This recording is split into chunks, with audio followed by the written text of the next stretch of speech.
విశాఖ హయగ్రీవ భూముల్లో రెవెన్యూ శాఖ బోర్డులు ఏర్పాటు చేసింది. ఎండాడ ప్రభుత్వ భూముల్లో రెవెన్యూ యంత్రాంగం బోర్డులు పెట్టింది. హయగ్రీవ ఫార్మ్స్ అండ్ డెవలపర్స్ కు కేటాయించిన 12.51 ఎకరాల భూమిని రద్దు చేస్తూ ప్రభుత్వం నిర్ణయం తీసుకుంది. వృద్ధులు ఓల్డేజ్ హోమ్ నిర్మాణం పేరుతో భూములు తీసుకుని రియల్ ఎస్టేట్ వ్యాపారం చేసినట్లు విచారణలో నిర్ధారణ అయింది. భూమి కేటాయింపు జరిగాక అసలు ఉద్దేశాన్ని పక్కన పెట్టి అనేక తప్పిదాలు జరిగినట్లు అధికారులు గుర్తించారు. అనాథలకు వృద్ధులకు ఇల్లు నిర్మిస్తామని చెప్పి 54% నిర్మాణాలకు అనుమతించిన భూమిలో 90% అమ్మకాలు జరిగినట్లు వివరాలు సేకరించారు. రియల్ ఎస్టేట్ వ్యాపారం చేయాలి అనే ఉద్దేశంతోనే హయగ్రీవ సంస్థ ఈ భూములను విక్రయించాలని చూసిందని నిర్ధారణకు వచ్చింది. ఇది భూ కేటాయింపు నిబంధనలకు విరుద్ధమని రుజువు కావడంతో హయగ్రీవ సంస్థకు కేటాయించిన 12.51 ఎకరాలను రద్దు చేస్తూ ప్రభుత్వం నిర్ణయం తీసుకుంది. దీంతో ఆ భూముల్లో బోర్డులు ఏర్పాటు చేసింది రెవెన్యూ శాఖ. రైట్, ఇక ఇదే అంశానికి సంబంధించి పూర్తి అప్డేట్స్ అందించడానికి మా ప్రతినిధి అనురాధ లైవ్ లో సిద్ధంగా ఉన్నారు. అనురాధ, శీలా, విశాఖపట్నంలోనే అత్యంత వివాదాస్పదమైన భూములకు సంబంధించి హైగ్రీవ ల్యాండ్స్ గత కొద్ది కాలంగా కూడా ఈ భూముల మీద కోర్టు కేసులు నడుస్తున్నాయి. అలాగే చాలా వివాదాస్పదంగా రాజకీయ వివాదాలకు కూడా ఈ భూములు కేంద్ర బిందువుగా మారాయి. ఎందుకనంటే మాజీ ఎంపీ ఎంవివి సత్యనారాయణ చాలా కీలకంగా ఈ భూముల వ్యవహారంలో ఉండటం, అతని మీద ఈ భూములకు సంబంధించి ప్రధానంగా మొదట ఈ భూముల్ని ప్రభుత్వం నుంచి లీజుకి తీసుకున్న జగదీశ్వరుడు అతని మీద కేసులు పెట్టడం, ఈ వ్యవహారాలు మొత్తం కోర్టుల చుట్టూ తిరగడం, రాజకీయ నేపథ్యం కూడా ఉన్న నేపథ్యంలో ఈ భూములకి అత్యంత వివాదాస్పద ల్యాండ్స్ గా హైగ్రీవ ల్యాండ్స్ అనేవి విశాఖపట్నంలో ఉన్నాయి. అయితే ఇప్పుడు తాజాగా ఈ భూముల మీద జరిగిన ఇన్వెస్టిగేషన్స్ కానీ వీటిలన్నిటికి సంబంధించి ఈ భూముల్లో అన్యాక్రాంతం జరిగింది అని చెప్పి కోర్టు నిర్ధారిస్తూ ఆ భూముల్ని వెనక్కి తీసుకోవాలి, ప్రభుత్వం వాటిని స్వాధీనం చేసుకోవాలని చెప్పి ఒక డెసిషన్ కి రావడం నేపథ్యంలో ఇప్పుడున్న అధికారులంతా కూడా హైగ్రీవ ల్యాండ్స్ దగ్గర ఇప్పటికే ఆ భూముల స్వాధీనం కోసం జిల్లా కలెక్టర్కి ఆదేశాలు రావడంతో అక్కడ భూములను స్వాధీనం చేసుకునే ప్రక్రియను అయితే మాత్రం ప్రారంభించారు. ఈ హైగ్రీవ ల్యాండ్స్ కి సంబంధించి 51 ఎకరాలు 12 ఎకరాల 51 సెంట్ల భూమిని ప్రధానంగా వీళ్ళు ఓల్డేజ్ హోమ్ ని నిర్మిస్తాము అని చెప్పి జగదీశ్వరుడు అన్న వ్యక్తితో పాటు మాజీ ఎంపీ ఎంవివి సత్యనారాయణ, అతని స్నేహితులు జీవి బ్రహ్మాజీ మొత్తం వీళ్ళందరూ కలిపి ఒక ఓల్డేజ్ హోమ్ ని నిర్మించేందుకు ప్రభుత్వం నుంచి ఆ భూమిని తీసుకోవడం జరిగింది. అయితే దీంట్లో ల్యాండ్ అగ్రిమెంట్ ప్రకారం దాదాపుగా 54% వరకు ఓల్డేజ్ హోమ్స్ కి మొత్తం ఆ భూములు కేటాయించిన తర్వాత దాని వాటాన్ని ఓల్డేజ్ హోమ్ నిర్మాణానికి ఇవ్వడంతో పాటు మిగిలిన ఏవైతే ఉంటుందో దాన్ని వీళ్ళు వాడుకోవచ్చు అన్నది ప్రధానంగా ఒప్పందం. కానీ వీళ్ళు 90% ల్యాండ్స్ ని విక్రయించేశారు. అత్యధిక రేట్లకి ఆ ల్యాండ్ ని విక్రయించుకోవడంతో పాటు దాదాపుగా 250 కోట్ల రూపాయల విలువైన లావాదేవీలు ఈ భూమి మీద చేసినట్లుగా కూడా ప్రధానంగా ఆరోపణలు వచ్చిన నేపథ్యంతో పాటు జగదీశ్వరుడు తనని ఏమార్చి ఏదైతే మాజీ ఎంపీ ఎంవివి ఈ భూముల్ని స్వాధీనం చేసుకోవడంలో కీలక పాత్ర వహించారు అంటూ ఆయన తనని కిడ్నాప్ చేసి తన మీద దాడి చేసి ఈ భూముల్ని తన దగ్గర నుంచి లాక్కున్నారు అంటూ ఒక కేసుని నమోదు చేయడం, ఆ కేసుకు సంబంధించి ఇన్వెస్టిగేషన్స్ జరిగిన నేపథ్యంలో ఇంకా రకరకాల కేసులు దీంట్లో ఇంప్లిమెంట్ అయి ఉన్నాయి. ఈ నేపథ్యంలో పూర్తి స్థాయి విచారణ అయితే మాత్రం చేస్తూ ఉన్నారు. ఇదే కేసుకు సంబంధించి గతంలో ఈడీ ఆస్తుల అటాచ్మెంట్ కూడా పలువురు వ్యక్తుల దగ్గర నుంచి చేయడం జరిగింది. మొత్తానికి ఈ కేసు ఇప్పటికి ఒక కొలుక్కొచ్చి దాదాపుగా దాని మీద పూర్తి స్థాయిలో ఉద్దేశపూర్వకంగా అన్యాక్రాంతం చేసే నేపథ్యం ఉంది అని చెప్పి గమనించిన నేపథ్యంలో ఇచ్చిన తీర్పుల ప్రకారం జిల్లా కలెక్టర్కి ఇప్పుడు ఆదేశాలు అందడం జరిగింది. అలాగే ఈ భూములకు లావాదేవీలకు సంబంధించి ఏ వ్యవహారాలు ఆర్థిక వ్యవహారాలు నడిచాయి అనే దాని మీద ఇంకా పూర్తి స్థాయి దర్యాప్తు అయితే మాత్రం మరికొన్ని కేసులు దీనికి లింక్డ్ గా ఉన్న మరికొన్ని కేసులు ఇంకా ఇన్వెస్టిగేషన్ మోడ్ లో ఉన్నాయి. మొత్తానికి ఈ భూములను అయితే మాత్రం వెంటనే వెనక్కి స్వాధీనం చేసుకుని ప్రభుత్వానికి స్వాధీనం చేయాలి అని చెప్పి జిల్లా కలెక్టర్కి ఆదేశాలు వచ్చిన నేపథ్యంలో ఈ రోజు ఆ 12 ఎకరాల 51 సెంట్ల భూమిని కూడా స్వాధీనం చేసుకునేందుకు అధికారులు అయితే మాత్రం హైగ్రీవ ల్యాండ్స్ కి చేరుకుంటూ ఉన్నారు. తదుపరి వాళ్ళు స్వాధీన ప్రక్రియ పూర్తయిన తర్వాత నివేదికల్ని ప్రభుత్వానికి ఇచ్చే అవకాశం అయితే ఉంది. అనురాధ, దీనికి సంబంధించి మొత్తం ఎంతమంది ఇన్వాల్వ్ అయి ఉన్నారు దీంట్లో?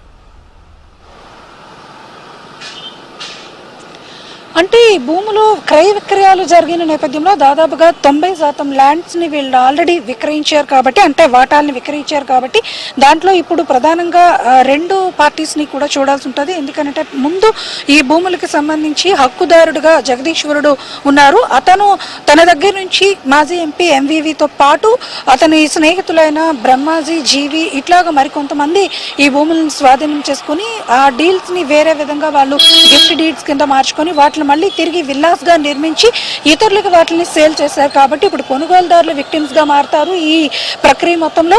అలాగే దీనికి సంబంధించి లావాదేవీలు చేసిన వీళ్ళంతా కూడా ఈ కేసులో ప్రధాన వ్యక్తులుగా ఉంటారు, కీలకమైన వ్యక్తులుగా ఉంటారు. ఆల్రెడీ వీళ్ళ మీద కిడ్నాప్ కేసులు అలాగే ఇతర దాడికి సంబంధించిన కేసులు జగదీశ్వరుడు అంటే అటు ఏవైతే అవతల వైపు వ్యక్తులు ఉన్నారో ఎంవివితో పాటు ఇతర వ్యక్తులు బ్రహ్మాజీ జీవి వీళ్ళ మీద కూడా కేసులు నమోదైన నేపథ్యంలో అటు క్రైమ్ కేసెస్ కింద ఇటు మనీ లాండరింగ్ కింద మరోవైపు చూస్తే గనక భూముల బదలాయింపుల కేసులకి చట్టాలకి సంబంధించిన కేసులు ఇలా ఓవరాల్ గా దీని మీద ఇంకా ఒకటికి ఒకటి లింక్ అయిన కేసెస్ చాలా ఉన్నాయి. కాబట్టి వాటిల్లో ప్రధానంగా కీలకంగా ఉన్న వ్యక్తులు ఎవరైతే ఉన్నారో వాళ్ళందరి మీద కూడా చర్యలు తీసుకునేందుకైతే మాత్రం ప్రభుత్వం సిద్ధమవుతుంది. ప్రస్తుతానికి ఈ 12 ఎకరాల 51 సెంట్ల భూమిని మాత్రం అన్యాక్రాంతంగా ప్రభుత్వం దగ్గర నుంచి ఓల్డేజ్ హోమ్ పేరుతో తీసుకొని ఉద్దేశపూర్వకంగా దాన్ని లాభ ప్రక్రియలు వీళ్ళు చేశారు. కాబట్టి ఆ భూమిని మాత్రం వెంటనే ప్రభుత్వం స్వాధీనం చేసుకోవాలని కలెక్టర్కి ఆదేశాలు వచ్చాయి. ఇప్పుడు ప్రస్తుతం అయితే ఆ ల్యాండ్స్ ని స్వాధీనం చేసుకునే ప్రక్రియ జరుగుతుంది. తదుపరి ఈ కేసులకు సంబంధించి ఇంకా కోర్టులో వివాదాలు కొన్ని నడుస్తూ ఉన్నాయి. కాబట్టి దాంట్లో ప్రధానంగా ఎవరైతే ఉన్నారో వాళ్ళ మీద కూడా తదుపరి చర్యలు ఉంటాయి. అలాగే కొనుగోలుదారులు ఎవరైతే ఉన్నారో ఆ కొనుగోలుదారులు విక్టిమ్స్ గా మారిన నేపథ్యంలో ఒకవేళ వాళ్ళ వెర్షన్స్ ఏమైనా ఉంటాయి అవి కూడా కోర్టులు వినాల్సి ఉంటుంది. వీటిలన్నింటి నేపథ్యంలో ఈ కేసు ఇంకా పూర్తి స్థాయి ఇన్వెస్టిగేషన్ అయితే మాత్రం జరగాల్సింది. భూమి మళ్ళీ రిటర్న్ ఇచ్చేయాలి ప్రభుత్వానికి అని కలెక్టర్కి ఆదేశాలు జారీ అయ్యాయని చెప్తూ ఉన్నారు కదా. ఈ నేపథ్యంలో కొనుగోలుదారులు కూడా అమౌంట్ పెట్టుంటారు కాబట్టి వాళ్ళకి అమౌంట్ రిటర్న్ ఇచ్చే అవకాశం ఉందా?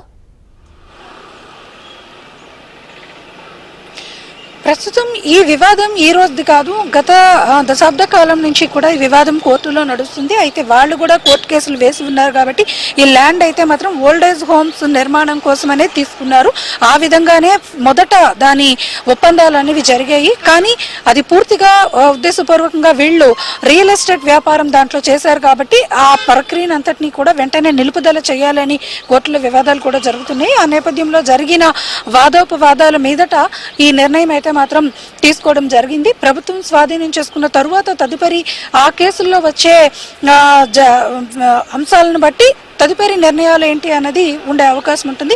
ప్రస్తుతానికైతే మాత్రం అటు జగదీశ్వరం నుంచి కానీ ఇటు మాజీ ఎంపీ ఎంవివి నుంచి కానీ ప్రధాన వ్యక్తులుగా ఈ ల్యాండ్స్ కి వాళ్ళు హక్కుదారులుగా వాళ్ళు ఏదైతే కోర్టులో కేసులు వేశారో వాళ్ళ దగ్గర నుంచి దాన్ని అయితే మాత్రం తీసుకొని కలెక్టర్ ఆధీనంలో దాన్ని ప్రభుత్వానికి స్వాధీనం చేయాలనేది మాత్రం కోర్టు డైరెక్షన్స్ ఉన్నాయి. కాబట్టి ఆ విధంగా ఇప్పుడు ప్రస్తుతం అధికారులు అయితే మాత్రం దాన్ని స్వాధీనం చేసుకునే ప్రక్రియలో ఉన్నారు. దీనికి సంబంధించి హైగ్రీవా ఫార్మ్స్ అండ్ డెవలపర్స్ ఎటువంటి సమాధానం చెప్తోంది? ఖచ్చితంగా దీంట్లో వాళ్ళు ఆన్సర్ చేయాల్సిన అంశం ఉంది. ఎందుకనంటే మొదటి నుంచి కూడా ఈ కేసు అనేకమైన వివాదాల మధ్యన ఇప్పటిదాకా కూడా కోర్టుల్లో నడిచింది. విశాఖపట్నంలో అత్యంత వివాదాస్పదమైన ల్యాండ్ గా కూడా ఈ కేసు ఇప్పటిదాకా నడిచింది. అయితే హైగ్రీవా ల్యాండ్ డెవలపర్స్ కి సంబంధించి జగదీశ్వరుడు కూడా ఇందులో కొన్ని ల్యాండ్స్ అంటే కొన్ని విల్లాస్ ని అతను కూడా విక్రయించుకొని అతను కూడా లాభం పొంది ఉన్నాడు. కాబట్టి అతని మీద కూడా కేసులు ఉంటాయి. అలాగే ఇటు ఎవరైతే అతను ఆరోపిస్తున్న మాజీ ఎంపీ ఎంవివి కానీ ఇతర అతని స్నేహితులు కానీ జగదీశ్వరుడు ఆరోపిస్తున్న వ్యక్తుల మీద కూడా కేసులు ఉన్నాయి. కాబట్టి అందరూ ఇందులో ఆన్సర్ చేయాల్సిన అవసరం అయితే మాత్రం ఉంది. ప్రభుత్వానికి వాళ్ళందరూ కూడా ఖచ్చితంగా ఆన్సర్ చేయాలి. ఎందుకనంటే ఈ మొత్తం ఒప్పందంలో వీళ్ళందరూ కూడా ప్రధానమైన కీలకమైన వ్యక్తులుగా వ్యవహరించి లాభాబ్దిని పొందారు. కాబట్టి ఖచ్చితంగా వాళ్ళందరూ కూడా ఆన్సర్ చేయాల్సిన అవసరం అయితే మాత్రం కనిపిస్తా ఉంది. Thank you Anuradha.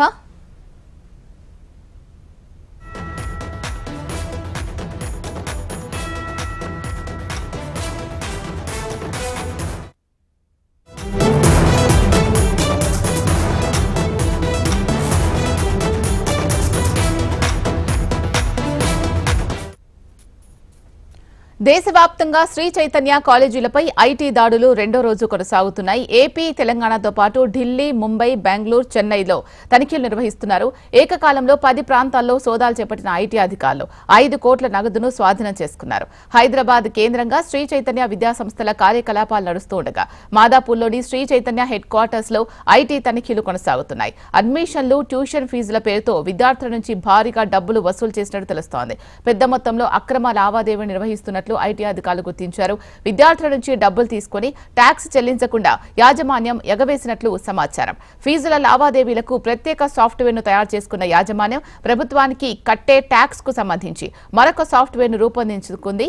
దీంతో ఆ లావాదేవీల సాఫ్ట్వేర్ను ఐటీ అధికారులు పరిశీలించారు. 2020లోనూ శ్రీ చైతన్య కాలేజీలపై ఐటీ సోదాలు జరిగాయి. గతంలోనూ 11 కోట్లు స్వాధీనం చేసుకున్నారు. శ్రీ చైతన్య కాలేజీలతో పాటు ట్రస్ట్, ఇతర ప్రైవేట్ కంపెనీల ట్యాక్స్ చెల్లింపుల వివరాలను ఐటీ అధికారులు పరిశీలిస్తున్నారు. రైట్, దీనికి సంబంధించి మరిన్ని అప్డేట్స్ మా ప్రతినిధి అమర్ అందిస్తారు. అమర్, చెప్పండి, శ్రీ చైతన్య కాలేజీలో రెండో రోజు కూడా ఐటీ సోదాలు కొనసాగుతున్నట్లు తెలుస్తోంది. అప్డేట్స్ ఏంటి? ఇలా దేశవ్యాప్తంగా శ్రీ చైతన్య సంబంధించిన కాలేజీలు ఏవైతే ఉంటాయో అన్నిటిపైన ఐటీ సోదాలు రెండో రోజు కొనసాగుతున్నాయని చెప్పుకోవచ్చు. అయితే ఏపీ, తెలంగాణతో పాటు ఢిల్లీ, ముంబై, బెంగళూరు లాంటి ప్రాంతాల్లో, చెన్నై లాంటి ప్రాంతాల్లో ప్రస్తుతం చైతన్య కాలేజీలు ఇంకా నిర్వహిస్తున్నారు కాబట్టి వాటన్నిటిపైన కూడా మెయిన్ బ్రాంచెస్ ఏవైతే ఉంటాయో వాటన్నిటిలో కూడా ఐటీ సోదాలు నిన్న సాయంత్రం నుంచి ఇంకా కొనసాగుతున్నాయని చెప్పుకోవచ్చు. అయితే హైదరాబాద్ కేంద్రంగా శ్రీ చైతన్య విద్యా సంస్థలు మొదలయ్యాయి. ఈ నేపథ్యంలోనే హైదరాబాద్ మెయిన్ బ్రాంచ్ అయినటువంటి మాదాపూర్ తో పాటు ఇంకా మొత్తం ఏపీ, తెలంగాణ మొత్తం 2 చోట్ల కూడా దాదాపు 16 చోట్ల సోదాలు అయితే నిర్వహిస్తున్నారు. పెద్ద మొత్తంలో అక్రమ లావాదేవీలను గుర్తించిన ఐటీ అధికారులు ఇంకా దర్యాప్తు అయితే కొనసాగిస్తున్నారు. అయితే విద్యార్థుల నుంచి నగదు రూపంలో డబ్బులు తీసుకొని ట్యాక్స్ చెల్లించకుండా ఎగవేస్తున్నట్టుగా భారీ మొత్తంలో గుర్తించిన నేపథ్యంలో 2020 నుండి ఇప్పటి వరకు ఏదైతే ట్యాక్స్ కి సంబంధించిన హెచ్చుతగ్గులు ఉండడంతోనే ప్రస్తుతం ఏదైతే ఐటీ అధికారులు చైతన్యకు సంబంధించిన కాలేజ్ సంబంధించిన ఇన్స్టిట్యూట్ లో ప్రస్తుతం సోదాలు అయితే నిర్వహిస్తున్నారు. విద్యార్థుల కొరకు ఒక ప్రత్యేక సాఫ్ట్వేర్ ని కూడా లావాదేవీలు కూడా చేస్తున్నట్టుగా తెలుస్తుంది. అయితే మాదాపూర్ లోని శ్రీ చైతన్య కాలేజ్ సంబంధించి హెడ్ క్వార్టర్ లో ఇంకా సోదాలు అయితే నిర్వహిస్తున్నాయి. అయితే దీని ద్వారా ప్రభుత్వానికి భారీగా గండి పట్టడంతో ఆదాయానికి సంబంధించి వ్యవహారాలపైన ప్రస్తుతం దృష్టి సారించారు.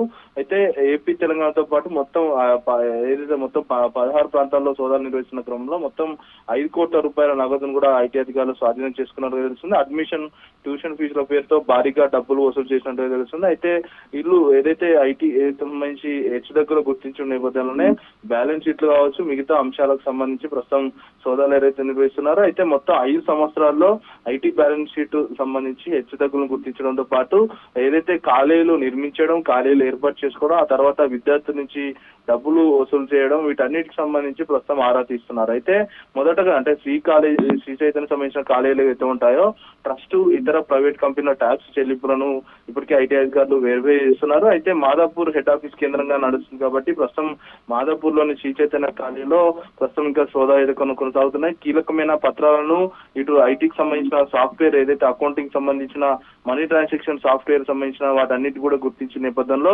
వేరువేరుగా సాఫ్ట్వేర్లను అప్డేట్ చేసిన నేపథ్యంలో ఐటీ శాఖకు ప్రత్యేక సాఫ్ట్వేర్ ఏర్పాటు చేసిన నేపథ్యంలో ఈ 2 సాఫ్ట్వేర్లను ప్రస్తుతం ఏదైతే బిల్లింగ్ సెక్షన్ సంబంధించి అన్నింటిని కూడా ప్రస్తుతం పరిశీలిస్తున్న పరిస్థితి అయితే నెలకొల్చేలా ఇంకా సాయంత్రం వరకు కొనసాగే అవకాశాలు అయితే కనపడుతున్నాయి. Right, thank you Amar.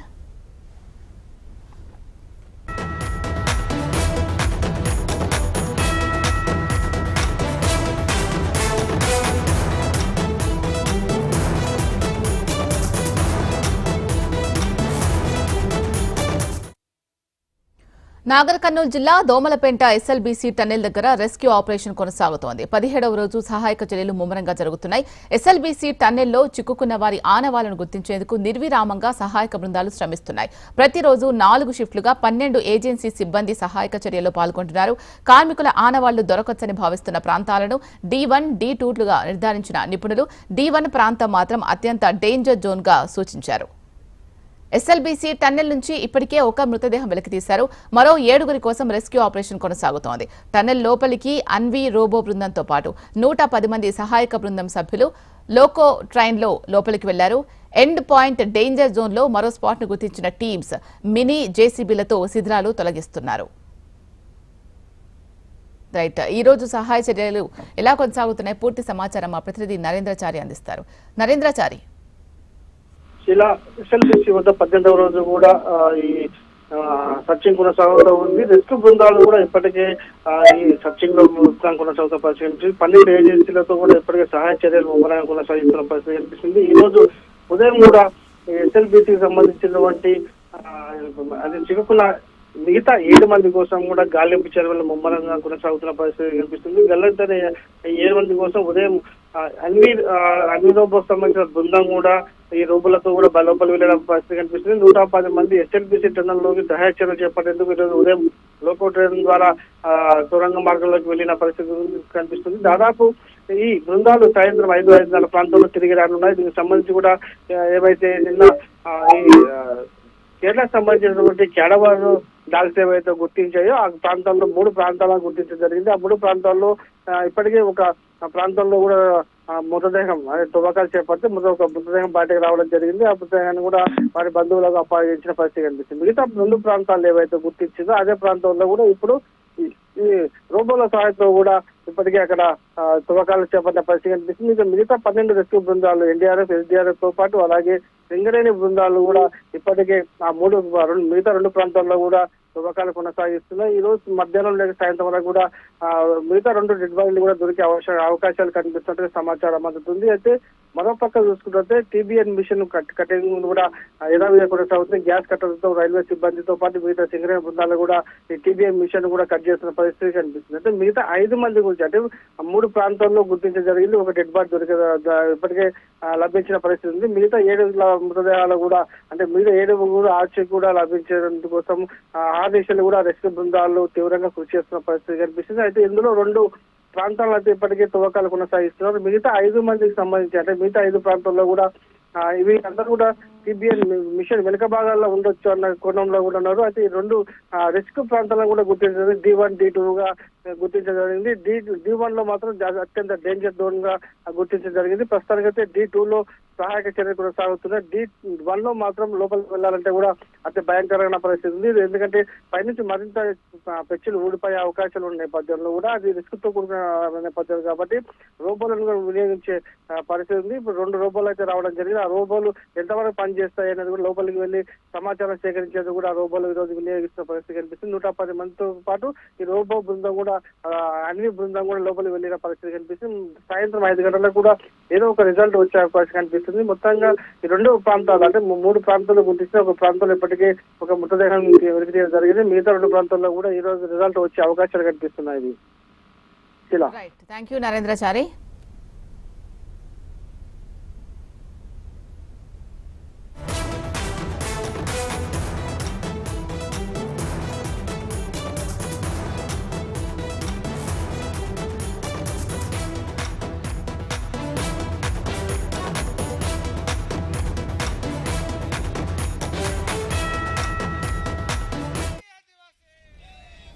Komaram Bheem Asifabad జిల్లాలో ఆదివాసీలపై అటవీ అధికారుల వేధింపులు వెలుగులోకి వచ్చాయి. పులులపై విష ప్రయోగం చేశారు అనే అనుమానంతో గతంలో పలువురిపై కేసు నమోదు చేశారు ఫారెస్ట్ అధికారులు.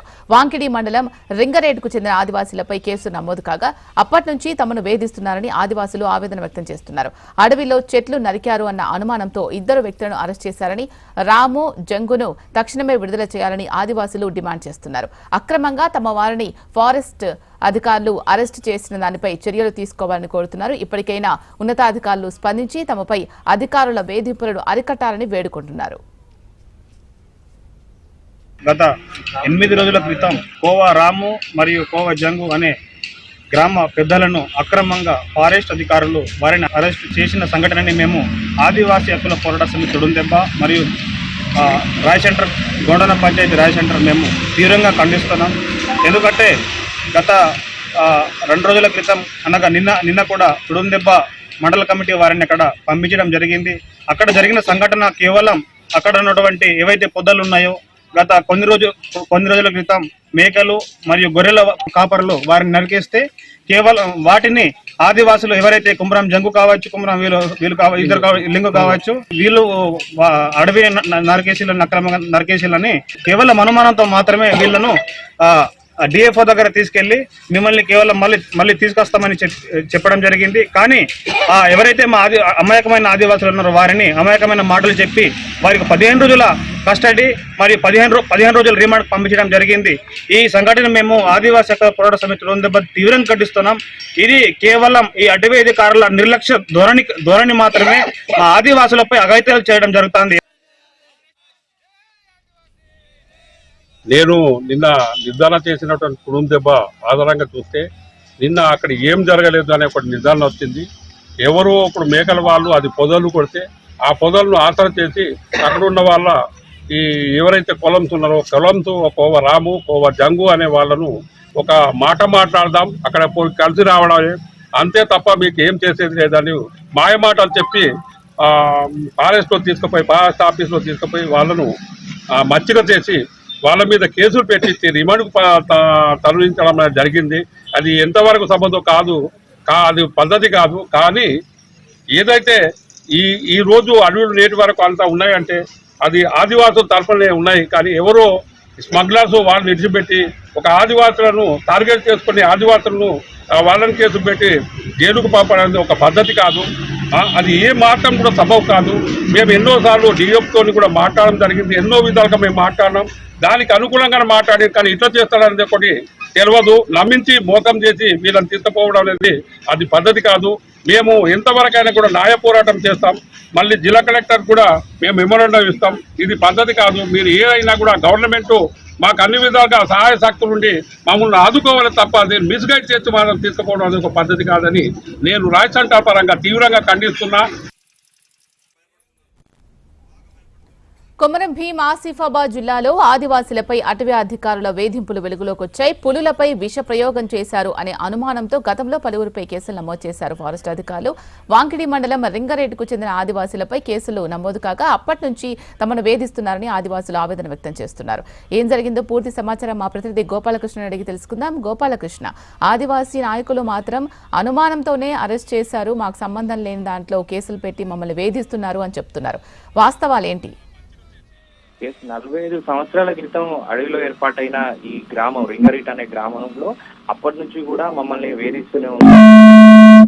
మొదటి నుంచి ఇలాంటి ఇబ్బందులు ఎదుర్కొంటున్నామంటూ అక్కడ ఉన్నటువంటి గిరిజనులు చేస్తున్నారు. ఇప్పుడు కోవ రాము జంగు అనేటువంటి ఇద్దరు కోలాం వ్యక్తులను చెట్లు నడుపుతున్నటువంటి కారణాలతో వారిని అరెస్ట్ చేశారు. అటవీ శాఖ అధికారులు అదుపులోకి తీసుకుని కేసులు నమోదు చేశారు. ప్రస్తుతం వాళ్ళు రిమాండ్ కూడా వెళ్ళారు. వీళ్ళిద్దరిని కూడా వెంటనే విడుదల చేయాలి. అటవీ హక్కుల ద్వారా పొందిన పట్టాలు ఉన్నాయి, మాకు గ్రామస్తులు ఎక్కడ కూడా చెట్లు నాటం లేదని చెప్పి వాళ్ళకి సంబంధించినటువంటి గిరిజన నాయకులు చెప్తున్నారు. అట్లాగే గ్రామస్తులు కూడా అదే మాట చెప్తున్నారు. కానీ కోవరాము జంగులను అన్యాయంగా అరెస్ట్ చేసి అధికారులు అటవీ శాఖ అధికారులు కావాలనే కేసులు పెట్టారు. గతంలోనూ ఇలాంటి చర్యలు చేశారన్నట్టు వాళ్ళందరూ కూడా ఆవేదన వ్యక్తం చేస్తున్నారు. ఇప్పటికే చాలా మందిపై కేసులు నమోదయ్యాయి. మానసికంగా ఆవేదన చేస్తున్నాం. అటవీలో ప్రశాంతంగా ఉండేటువంటి మమ్మల్ని కేసులతో వేధిస్తున్నారంటే ఆరోపణలు ఏదో చేస్తున్నారు. మనపై దీనిపైన విచారణ జరగాలని కోరుకుంటున్నారు. అట్లాగే బాధ్యులపై చర్యలు తీసుకోవాలి. అటవీ శాఖ అధికారులు కూడా ఈ వేధింపులకు గురి చేయకుండా చర్యలు తీసుకోవాలి, అరికట్టాలనేటువంటి ఒక డిమాండ్ అయితే వస్తుంది. మరి దీనిపై ప్రభుత్వం ఎట్లా స్పందిస్తుందనేది చూడాలి. Right, thank you Gopalakrishna.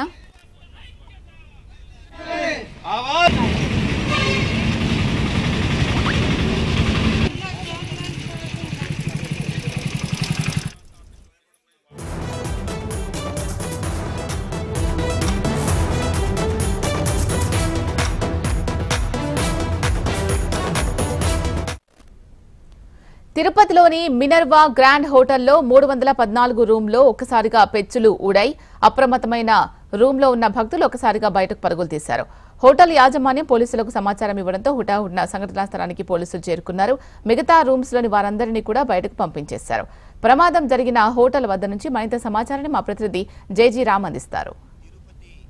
నగరం ఓల్డ్ రేణుగుంట ఫ్లైఓవర్ వద్ద ఉన్నటువంటి మినర్వా గ్రాండ్ అనేటువంటి ఓ హోటల్లో గత రాత్రి 11:30-11:45 గంటల ప్రాంతంలో కూడా ఈ యొక్క హోటల్ పై ఉన్నటువంటి పెచ్చులు ఊడిపడడంతో భయాందోళనలకు గురైనటువంటి ఆ యొక్క 314 రూమ్లో ఉన్నటువంటి శ్రీవారి భక్తులు ఎవరైతే ఉన్నారో ఆ రూమ్ తీసుకున్నటువంటి కుటుంబీకులు మొత్తం కూడా ఒకసారిగా బయటికి పరిగెత్తి రావడం జరిగింది. అయితే దీనికి సంబంధించి గతంలో ఇది ఊర్వశి హోటల్గా పేరు ఉండేటువంటి సిచ్యువేషన్ అయితే ఉంది.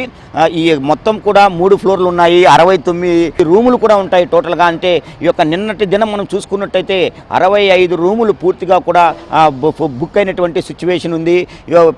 తిరుపతికి ప్రతి నిత్యం సుదూర ప్రాంతాల నుంచి శ్రీవారి దర్శనం కావచ్చు, అదేవిధంగా ఇక్కడ ఉన్నటువంటి కొన్ని ప్రైవేటు వ్యాపార రీత్యా కావచ్చు ఎక్కువ మంది లక్షలాది మంది ఈ యొక్క ప్రయాణికులు కావచ్చు, శ్రీవారి భక్తులు కావచ్చు ప్రతినిత్యం కూడా తిరుపతికి వస్తూ పోతూ ఉంటారు. ఈ నేపథ్యంలో మనం చూసుకున్నట్లయితే ఈ యొక్క మినర్వా గ్రాండ్ హోటల్ 314 రూమ్ ఏదైతే ఉందో ఆ రూమ్లో ఉన్నటువంటి ఒక కుటుంబీకులు 3 మహిళలు అదేవిధంగా ఒక పురుషుడు ఆ యొక్క రూమ్ తీసుకొని ఉన్నారు.